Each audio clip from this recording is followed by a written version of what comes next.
Bismillahirrahmanirrahim. Assalamualaikum warahmatullahi wabarakatuh.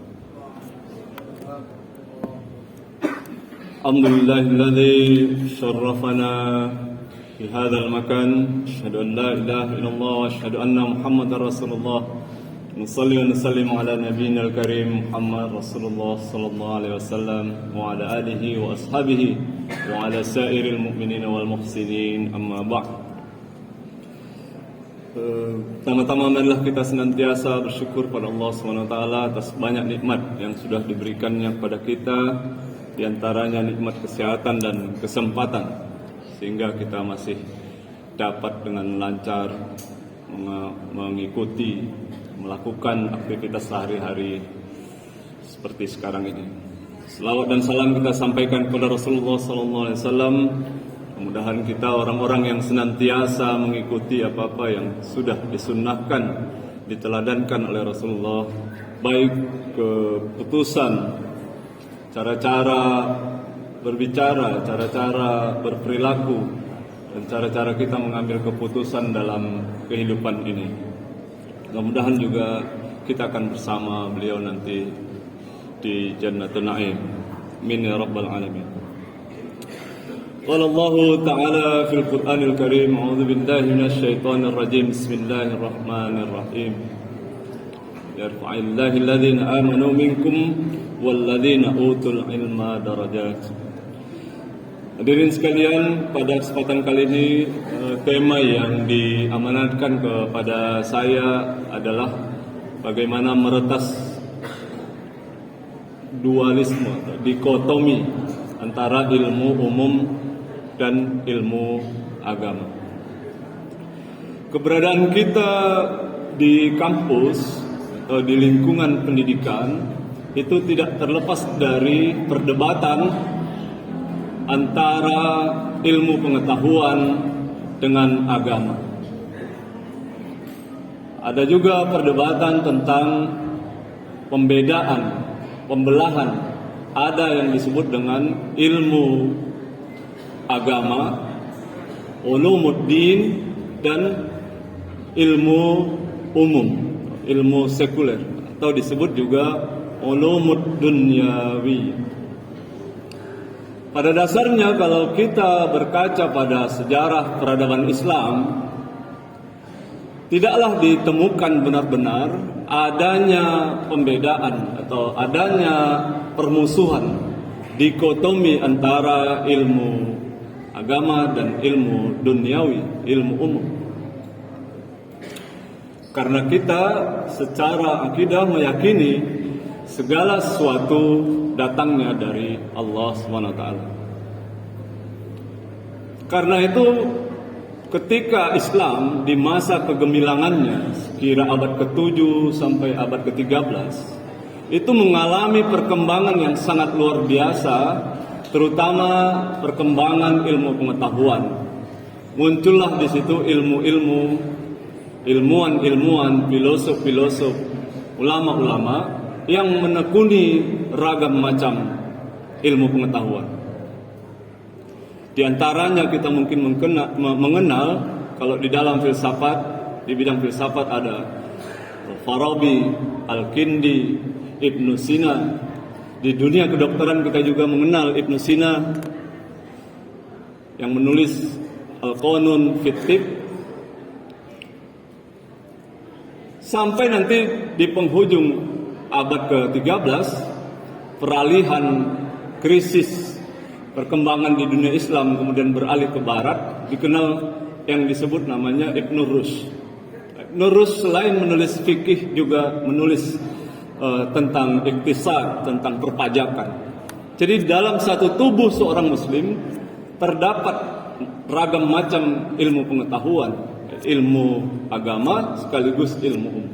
Nah, ini menegaskan bahwa pada dasarnya Islam secara doktrin dan sejarah menunjukkan tidak ada dikotomi ilmu pengetahuan umum maupun pengetahuan agama.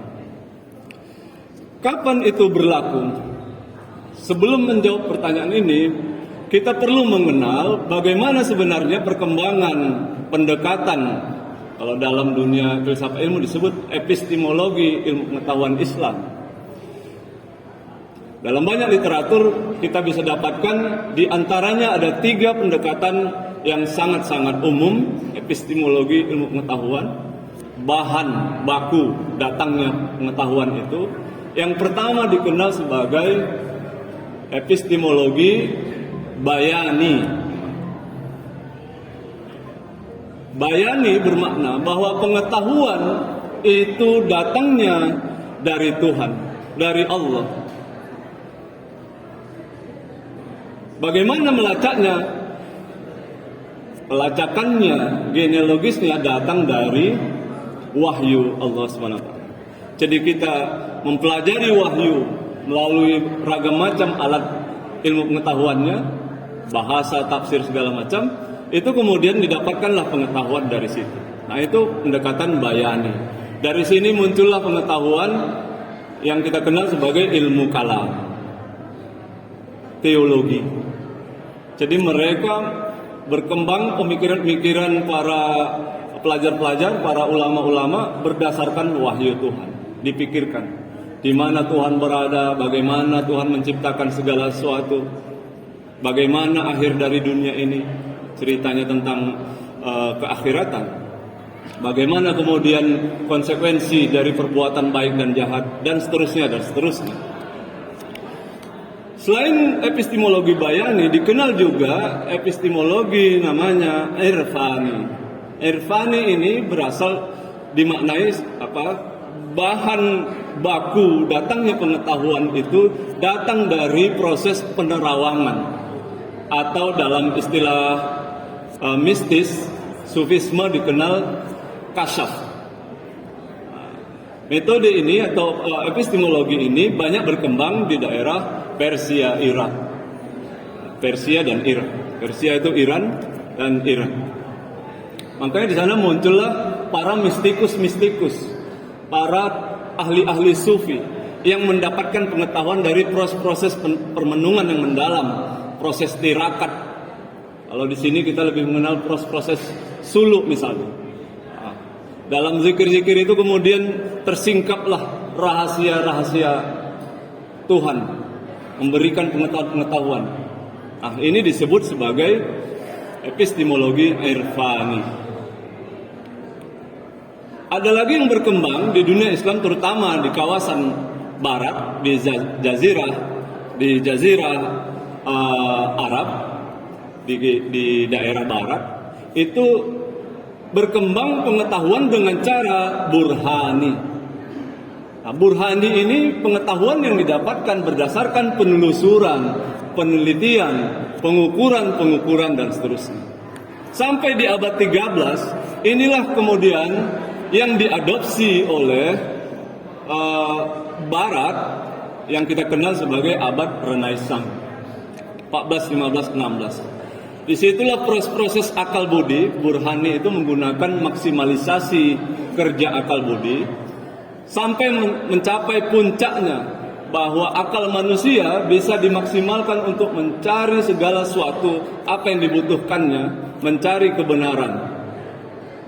Nah, dari sinilah kemudian Barat mengadopsi perkembangan maksimalisasi akal pikiran. Muncullah filsafat-filsafat Barat seperti Cartesian misalnya, mengatakan cogito ergo sum, aku berpikir maka aku ada.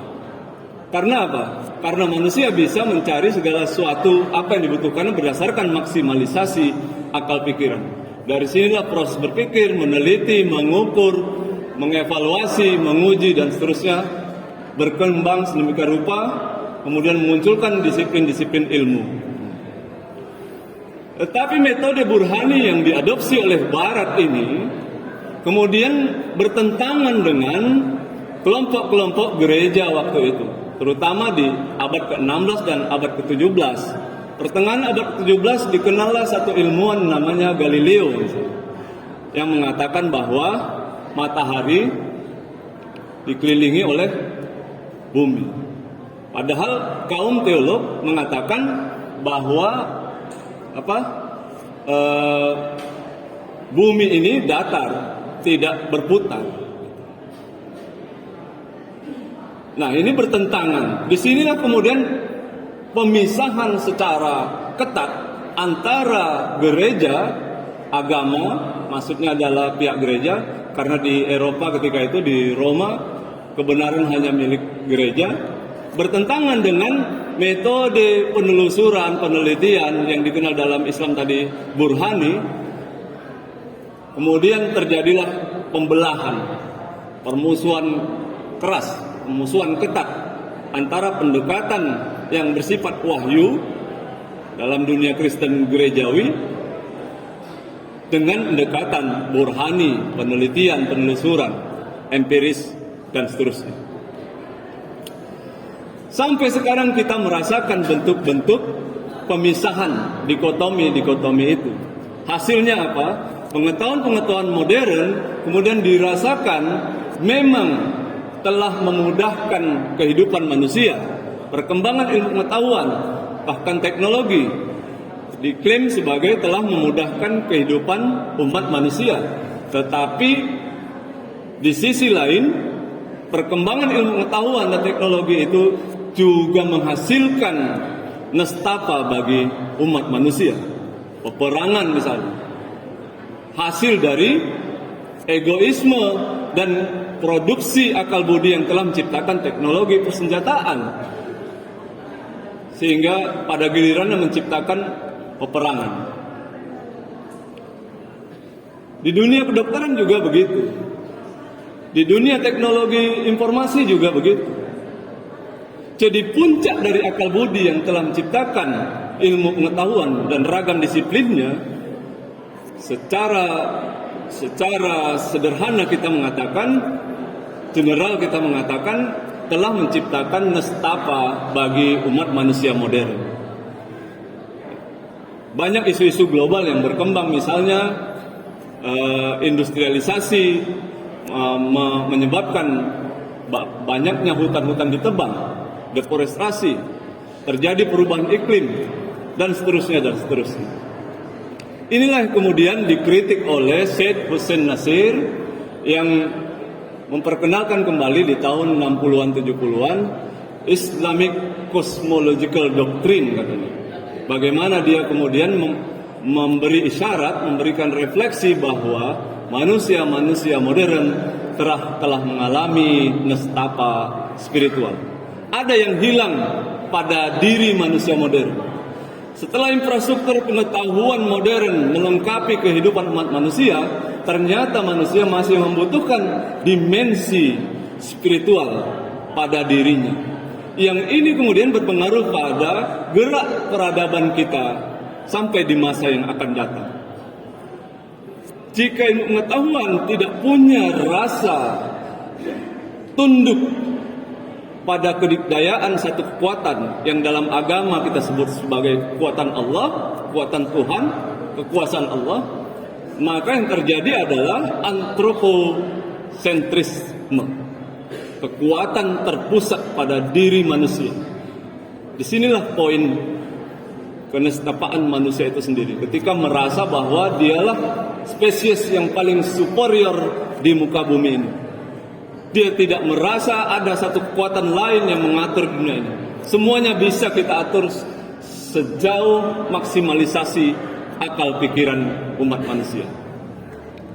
Hadirin sekalian para mustami'in yang dimuliakan Allah SWT. Dalam mengatasi kenestapaan manusia modern itulah kita sebagai kaum muslim, sebagai akademisi, sebagai masyarakat pembelajar perlu mengembalikan spirit, semangat, kesatuan ilmu pengetahuan. Ini berarti kita harus menegasikan, menghancurkan apa yang dikenal dalam tradisi keilmuan barat, yaitu Cartesian duality, atau akibat dari pernyataan cogito ergo sum itu, aku berpikir maka aku ada, itu menghasilkan egoisme yang sangat-sangat pada spesies umat manusia di muka bumi menjadi sangat-sangat superior. Bahkan satu titik kemudian dia menegasikan keberadaan Tuhan. Maka muncullah saintisme, ateisme, dan agnostik dan lain sebagainya. Dia merasa tidak ada Tuhan, Yang ada adalah manusia. Bagaimana dunia ini berakhir? Ketika proses-proses kimiawi, proses-proses alam semesta ini sudah tidak dalam orbitnya, maka habislah dunia. Sudah begitu saja. Tidak ada keyakinan terhadap keakhiratan, terhadap hari perhitungan dan seterusnya. Nah, ini pada dasarnya sudah disinggung oleh Al-Quran. Al-Quran menyebut orang-orang yang berpikir seperti itu sebagai orang dahriyin atau dahriyah, orang yang tidak meyakini adanya kehidupan setelah kehidupan kita di dunia ini. Orang yang tidak meyakini adanya hari perhitungan, orang yang tidak meyakini adanya hari kiamat. Ma'asyiral muslimin rahimakumullah. Anjuran saya tadi sebenarnya pada dasarnya telah banyak juga dianjurkan oleh kalangan-kalangan ilmuwan. Maka itu kalau kita berkaca pada perkembangan perguruan tinggi seperti di perguruan tinggi agama Islam misalnya di UIN, itu sudah menggerakkan integrasi, mengintegrasikan, menyatukan, melebur dikotomi itu, menghapus dikotomi. Karena sebagai muslim kita harus meyakini 3 metode yang dikembangkan oleh kalangan ilmuwan di masa kejayaan Islam terdahulu di abad ke-7 sampai 13 itu telah berhasil membawa Islam menjadi peradaban unggul di muka bumi. Jadi kita harus menerapkan metode bayani, metode irfani, dan juga yang tak kalah penting adalah metode burhani. Bagaimana menerapkan, mencari ilmu pengetahuan, memproduksi pengetahuan baru melalui proses penelusuran, penelitian, tanpa menegasikan peran kekuasaan Allah dalam memberikan kita pengetahuan-pengetahuan. Bukankah Al-Quran juga telah memberikan pernyataan, menegaskan wa'allama Adamal asma'a kullaha. Allah lah yang memberikan pengetahuan. Wa'allama Adam. Allah telah memberikan, mengajarkan ilmu kepada Adam berupa nama-nama, berupa pengetahuan seluruhnya, kullaha. Demikian, mudah-mudahan ceramah singkat ini dapat memberikan kita pengantar untuk merefleksikan diri, meresapi, merenungi apa-apa yang kita kerjakan hari ini dan dalam waktu ke depan. Mudah-mudahan dengan upaya mengintegrasikan epistemologi tadi itu, kita menjadi peradaban yang unggul sebagaimana dalam sejarah peradaban Islam pernah mendapatkannya, pertama di abad ke-7 dan ke-13. Wattaqullah wa yu'allimukumullah. Allahu a'lam bissawab. Saya akhiri. Assalamualaikum warahmatullahi wabarakatuh.